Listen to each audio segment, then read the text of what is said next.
Olá, queridos alunos, nós aqui novamente unidos, professora Suzana, dando continuidade às nossas dicas de concurso público e hoje a nossa dica vai para o concurso da URGS.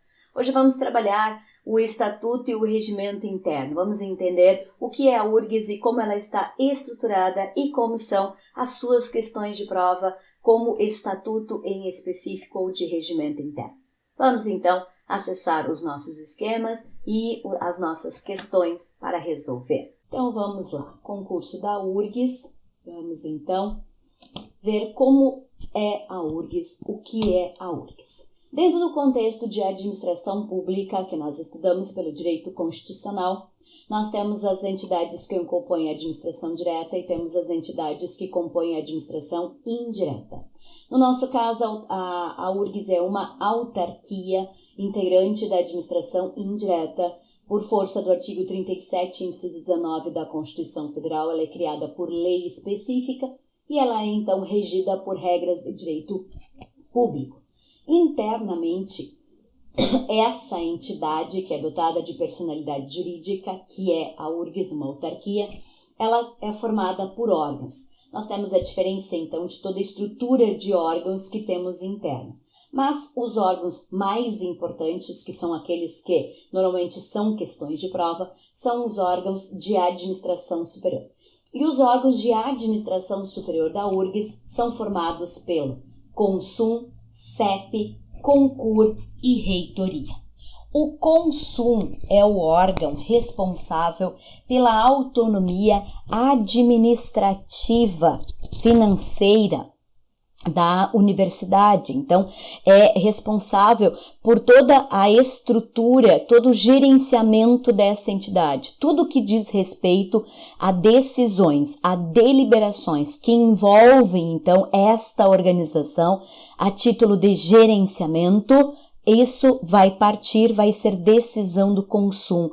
Então, ele é o órgão maior internamente e, portanto, ele pode puxar para si, que chamamos a avocação, a decisões que seriam de competência de outros órgãos. Mas quando faz isso, tem que ser num quórum diferente, que é o quórum normal, né, de julgamento, que é um quórum de maioria. Então, quando ele puxa para si algo que não é dele, sempre essa decisão tem que ser por um quórum de 2/3.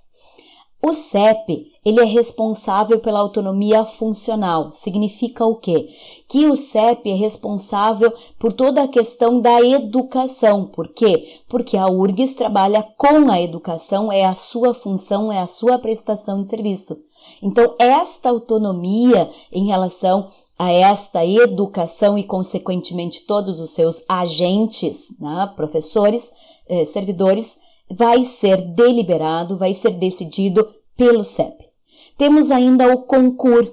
O CONCUR é o órgão de controle interno, então ele faz o controle financeiro interno, tá? O CONCUR é, então, o órgão responsável pelo controle em relação ao orçamento, a toda a questão de finanças internamente da URGS. E, por fim, temos a reitoria, que é o órgão, então, que coloca em prática as decisões destes órgãos, que é, então, o órgão executivo.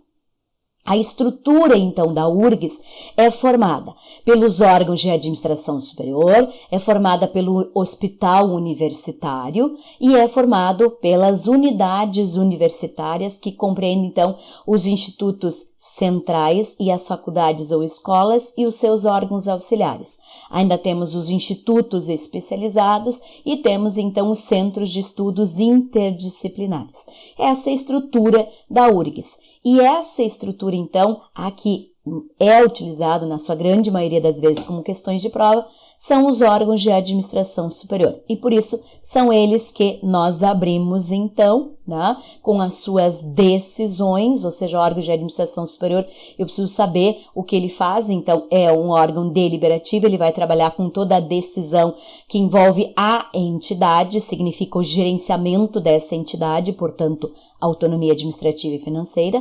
A CEP, então, fica com autonomia funcional, que está relacionada com a decisão do que envolve ensino, pesquisa e extensão e, consequentemente, os seus agentes, e o CONCUR, que é o chamado Conselho de Curadores, que fica, então, com a decisão do controle financeiro, né? Então, temos questões de prova que fazem a diferença dessas atribuições destes órgãos de administração superior. Lembrando que a reitoria é sempre o órgão que executa essas decisões. E ainda temos um órgão que é bastante utilizado em questões de prova, que chama a Comissão Permanente de Pessoal Técnico Administrativo. E essa comissão, ela é uma comissão específica, né, em relação à questão do pessoal, ou seja, dos servidores técnicos, que é para onde vocês estão fazendo o concurso. Por isso é bom saber a composição desta comissão técnica. Essa comissão, então, ela é formada por 2 representantes de cada grupo ocupacional, né, de apoio. Então, lá pela regra do estatuto, vocês têm a possibilidade de ter o ingresso através do nível intermediário ou nível superior, né? E esses representantes, eles são sempre eleitos pelos seus pares em função da gestão democrática, né? A votação é secreta e o mandato é de 2 anos, permitida uma recondução, significa 2 mais 2. Temos mais 2 servidores técnicos administrativos do pessoal da URGS, e aí sim, esses são indicados pelo reitor, e eles têm um mandato de 2 anos, também permitido uma recondução, então 2 mais 2 também. Temos um representante discente, que é um aluno, né? E esse com mandato de 1 ano permitido uma recondução e não um mandato de 2 anos, né? E ela, então, esta comissão de pessoal é que vai, dentre os seus membros, eleger o presidente e o vice. Mas quando fala em membros, é membros técnicos administrativos. Fica de fora o representante discente. Esse não poderá ser o presidente ou vice-presidente desta comissão. Então, essa comissão é a que é responsável pela questão que envolve, então, as regras para os servidores técnicos administrativos da URGS. Certo, gente? Espero que tenham gostado das dicas de hoje. Hoje nós, então, iniciamos o estudo das dicas em relação ao Estatuto e ao Regimento Interno da URGS. Vimos, então, o que é a URGS em termos de administração pública e como ela está estruturada internamente. Na nossa próxima dica, nós vamos continuar trabalhando o Estatuto e o Regimento Interno e vamos resolver questões de prova a partir destas dicas que nós trabalhamos hoje. Espero que tenham gostado, um bom estudo e até o nosso próximo encontro.